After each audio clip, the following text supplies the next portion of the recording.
Selamat pagi Bapak Ibu Saudara-saudari yang dikasihi Tuhan. Kembali lagi kita bertemu pada Minggu tanggal 28 Juni 2020 pada saat ini. Dan saat ini kita akan membaca dan merenungkan sebagian dari firman Tuhan.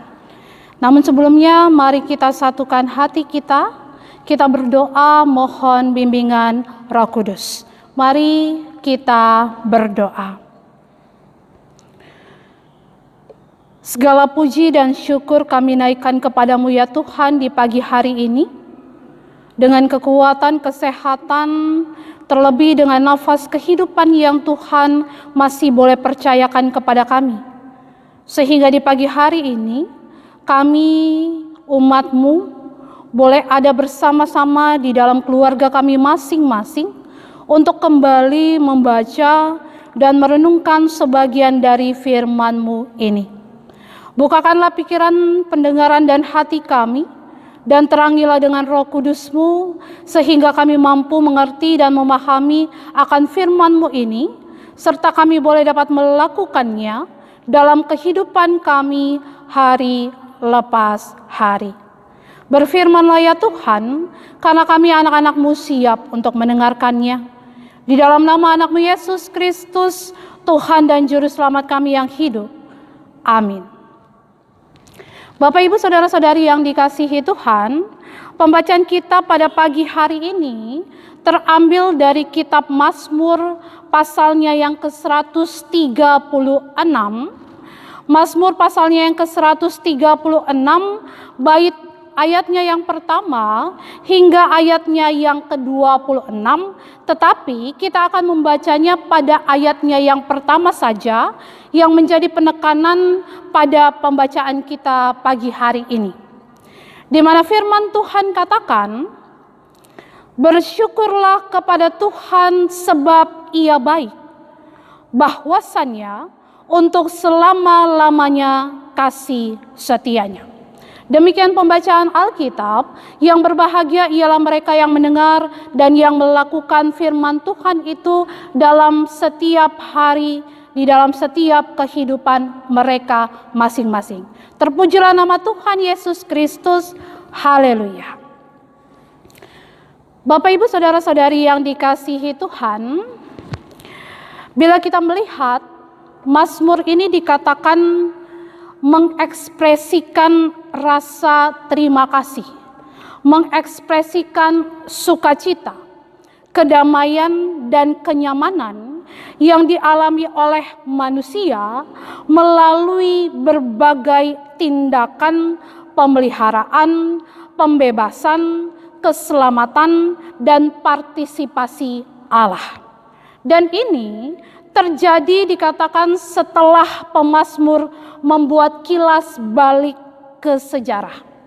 Dan dari hasil kilas balik itu dikatakan pemazmur menyadari bahwa Tuhan dikatakan selalu bertindak dalam berbagai momen kehidupan terkhususnya Israel.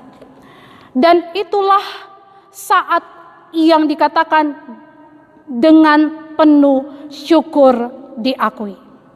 Dan pada pasalnya Mazmur pasal 136 ini dikatakan adalah Mazmur pasal 136 ini adalah pujian kepada Allah yang kasih setianya untuk selama-lamanya. Dan secara struktur bila kita melihat Mazmur ini dikatakan dibagi menjadi 5 bagian. Di mana bagian pertama yaitu dari ayatnya yang pertama hingga ayatnya yang ketiga. Di mana ayat ini adalah panggilan awal kepada pendengar atau pembaca. Di mana dia memulai Mazmur ini dengan panggilan untuk bersyukur kepada Tuhan karena Dia baik. Kebaikan Allah muncul dalam kasih-Nya yang dikatakan tak terbatas. Dan bila kita melihat permintaan awal ini dikatakan muncul lagi di bagian akhir pada ayatnya yang ke-26. Maka dengan demikian ini adalah ucapan terima kasih yang dikatakan tidak pernah berakhir kepada Allah Israel, karena Allah adalah Allah yang melampaui semua dewa. Dan faktanya adalah bahwa dikatakan Allah melampaui semua dewa. Ia harus dipuji karena tindakan Allah melampaui semua dewa. Ia kuat, ia penuh kasih, dan ia penuh perhatian. Lalu dikatakan bagiannya yang kedua, yaitu dari ayatnya yang keempat hingga ayatnya yang kesembilan. Di mana dalam ayat-ayat ini dikatakan merupakan lukisan Allah pencipta yang menciptakan segalanya. Di mana keagungan Tuhan muncul dalam ciptaannya atas alam semesta. Di mana pekerjaan itu adalah mukjizat Allah yang agung. Dan keajaiban itu dikatakan tercantum di dalam ayat-ayat ini. Di mana dikatakan ia membuat langit dengan bijak. Ia menciptakan bumi. Ia menciptakan benda-benda besar cahaya, secara khusus disebut matahari untuk hari itu, bulan dan bintang untuk malam.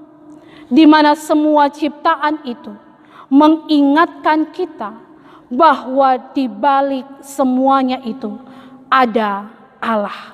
Karena itu keberadaan Allah yang memberi dirinya untuk berjalan bersama kita di atas bumi ini, dan semua karya ciptaan Tuhan di alam semesta ini dikatakan harus dipuji. Dan itu semua dikatakan adalah bukti kasih Allah yang tak terbatas itu untuk semua umat ciptaannya. Lalu bagian yang ketiga, yaitu dari ayatnya yang ke-10 hingga ayatnya yang ke-16. Di mana dikatakan dalam ayat-ayat ini melukiskan tentang penebus, melukiskan tentang juru selamat, Allah sejarah Israel. Dan dalam ayat-ayat ini juga menunjuk pada tulah yang diberikan yang melanda Mesir pada saat itu. Dan memang tidak semua malapetaka disebutkan, tetapi hanya malapetaka terakhir, yaitu menewaskan anak sulung Mesir, yang menyebabkan Firaun membiarkan Musa memimpin Israel keluar dari Mesir. Dan ketika Mesir diserang oleh tulah terakhir, Tuhan dikatakan membawa bangsa Israel keluar dari kekacauan itu. Dan ini terjadi karena Allah bertindak dengan tangan yang kuat dan lengan yang kuat. Dan dikatakan kisah pembebasan berlanjut dengan perincian tentang penyeberangan besar Laut Merah dan Israel melewati lembah yang kering. Dan dikatakan juga selama pengejaran Firaun, Tuhan menutup laut sampai orang Mesir mati. Dan setelah menyeberangi Laut Merah, dikatakan Allah membimbing umatnya melewati padang pasir. Dan di sini dapat dikatakan bahwa saat bangsa Israel menderita, dikatakan Allah tetap mengingat umatnya yang menderita tersebut. Dan bahkan Allah turun tangan untuk membela dan membebaskan mereka dari yang namanya perbudakan. Jadi dari sini mau menyatakan bahwa saat kita mengalami yang namanya penderitaan atau pergumulan ataupun permasalahan, jangan pernah mengira Allah sudah melupakan kita. Justru saat-saat seperti itulah kita paling peka dapat merasakan kehadiran dan pertolongan Allah, sambil tetap menaikkan ungkapan syukur dan terima kasih yang dinaikkan dengan pujian.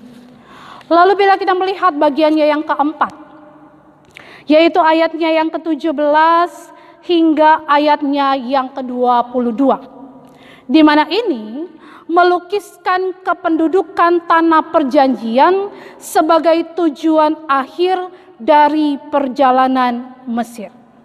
Di mana dikatakan tanah itu bukan tanah kosong, di mana ada raja-raja besar di sana di sini. Dan Allah dikatakan mengalahkan dan membunuh raja-raja itu sehingga Israel akhirnya bisa memasuki tanah perjanjian itu. Dan secara khusus disebut dua raja Sihon atau raja orang Amori dan Og raja Basan. Dan dikatakan setelah pemerintahannya dikalahkan, negerinya diberikan kepada Israel.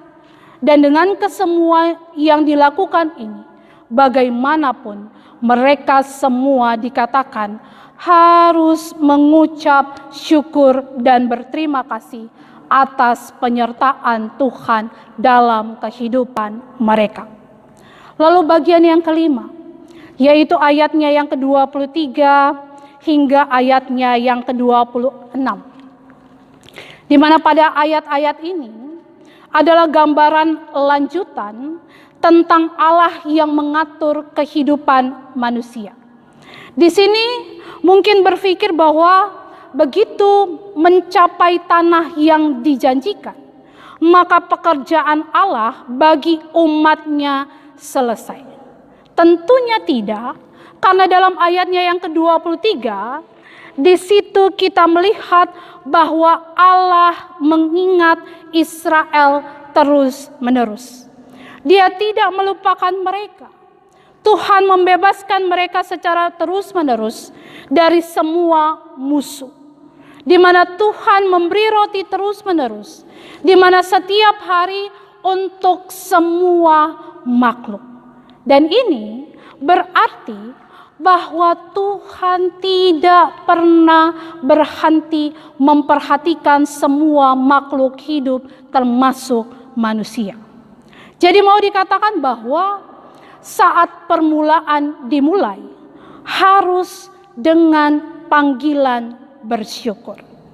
Jadi Bapak Ibu Saudara-saudari yang dikasihi Tuhan, dapat dikatakan bahwa keistimewaan dari Mazmur 136 ini adalah memberikan sebuah panduan teologis tentang tata cara memuji dan bersyukur.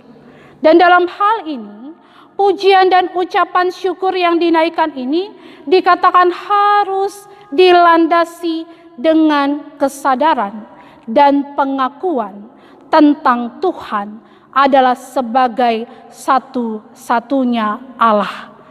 Tuhan adalah Sang Pembebas dan Penyelamat, serta kasih setianya tetap untuk selama-lamanya. Dan yang menjadi pertanyaannya buat kita semua adalah, bisakah kita bersyukur karena karya Allah dalam sejarah hidup kita? Karena kita tahu bersama bahwa Dia adalah Allah pencipta kita yang dalam kasih setianya telah menebus kita dari yang namanya perbudakan dosa. Dia sedang dikatakan menuntun kita dalam perjalanan mengarungi padang gurun dalam dunia ini.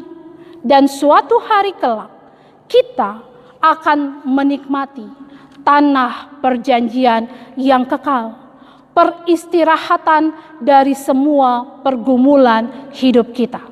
Dan bila kita belum atau jarang bersyukur, maka marilah sekarang mulai dan jangan berhenti bersyukur. Dan belajar dari pemazmur, marilah dengan sukacita kita lanjutkan pelayanan di bulan Pelkes ini. Dan dengan pertolongan Tuhan, mari kita jadikan bulan Pelkes sebagai bulan yang penuh dengan keajaiban. Dan kiranya melalui pelayanan dan kesaksian kita di tengah-tengah merebaknya pandemi COVID-19 ini, banyak orang dikuatkan dan dihibur. Dan marilah kita semua sama-sama menyadari dan mengakui bahwa Tuhan adalah satu-satunya Allah, Sang Pembebas, Sang Penyelamat, dan kasih setianya dikatakan akan tetap untuk selama-lamanya untuk kita semua yang adalah umat pilihannya. Tuhan yang adalah Tuhan dan Juru Selamat akan memampukan kita untuk membuka hati dan pikiran kita untuk selalu memuji kebesaran nama-Nya dalam setiap perbuatan, pikiran, dan perkataan kita sehari-hari. Terpujilah nama Tuhan Yesus Kristus. Amin.